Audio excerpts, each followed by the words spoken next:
Le terme maquillage est utilisé pour désigner tout produit ou élément utilisé dans la décoration, la coloration et la disposition des traits du visage d'une personne.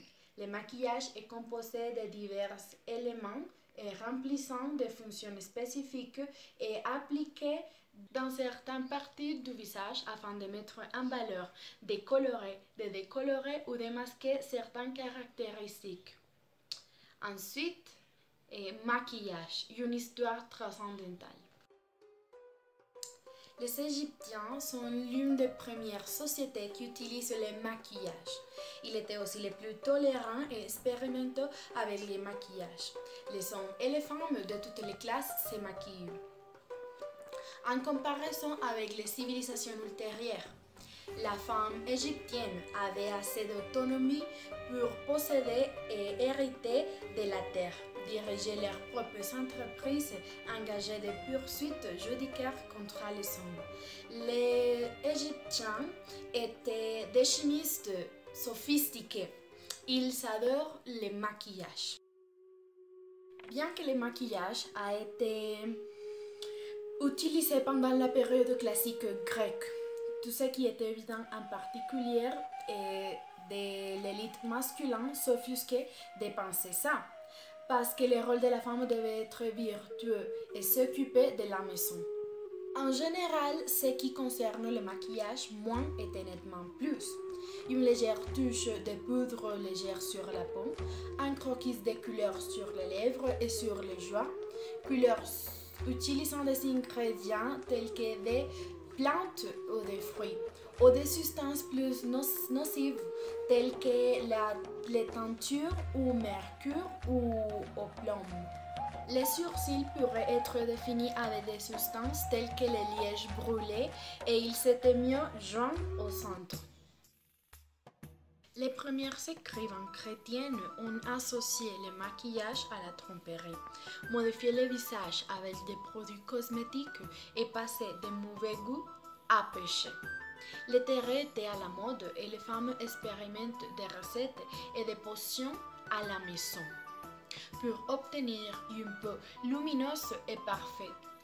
Pas du tout facile à une époque où le manque d'hygiène et des maladies était si courant. Toute couleur ajoutée au visage doit être naturelle et indétectable. Si vous étiez un aristocrate à Venise au VIe siècle, vous pourrez vous amuser avec le maquillage. Parce que Venise était la capitale mondiale de la mode et le terrain de jeu de riches, avec une liste interminable de danses et de soirées.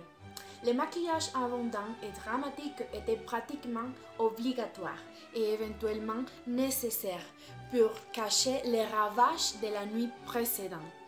La base des modes était la Sarrus vénétienne, était exclusive et était chère, très chère. C'était aussi très toxique et nocif pour la peau. Plus vous en avez utilisé, plus vous en aviez besoin. Un rouge intense était à la mode et pour le jeu est créé à partir des minéraux dangereux tels que des vermillons, à part ouvrir des mercures mortels. La moitié du XVIIe siècle était une période connue comme la surcharge de colorette. Le maquillage avait une importance sociale, tout le monde voulait être à la mode, surtout en France, le centre de mode de la mode de toute l'Europe a été dicté et prendre la face fait partie de la vie quotidienne de la cour et les manières exubérantes d'y appliquer les rouges. Ce qui a servi pour distinguer les aristocrates de la classe moyenne. Madame Pompadour, la maîtresse de Louis XV, était représentée avec des jeux d'un rouge intense et la couleur restait associée de telle sorte qu'elle s'appelait d'un ton rose intense comme Rose Pompadour. La proclamation de la reine Victoria selon laquelle le maquillage était vulgaire et non féminin a provoqué une réaction contre le visage peint. Tout ce qui n'était pas un visage bien lavé était perçu comme une moralité douteuse. Et il a été mal vu qu'il semblait que vous faisiez le maquillage dans un environnement poli. Les femmes pourraient créer un look rose en utilisant un baume à lèvres ou avec une touche de couleur minimale, ou recourir à pincer les joues ou mordre les lèvres. Pourrait également utiliser du papier d'emballage qui pourrait être acheté par toutes les femmes de votre société. Aussi, et couper les papiers en morceaux et mouiller pour utiliser les colorants. Le seul maquillage autorisé était un peu de poudre, mais jamais en public. Pour l'essentiel de l'histoire du maquillage n'était basé que sur quelques points fondamentaux, mais a commencé à changer à la fin du XIXe siècle. Le nouveau respect et l'attractif des actrices de théâtre, la naissance du film muet et la libération féminine changent la perception du maquillage. De quelque chose à utiliser surreptissement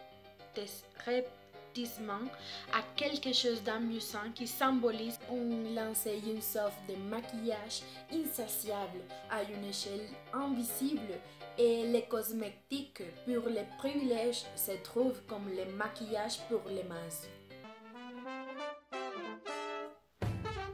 Le XXe siècle est la meilleure période pour les amateurs du maquillage, avec des regards qui changent d'une décennie à l'autre. Aujourd'hui, dans de nombreuses régions du monde, nous avons le pouvoir de choisir sans censure les maquillages que nous voulons tous les jours. Tu peux vouloir les looks nus, ou des lèvres violettes, au fard à paupières violet, ou pas de maquillage lutte.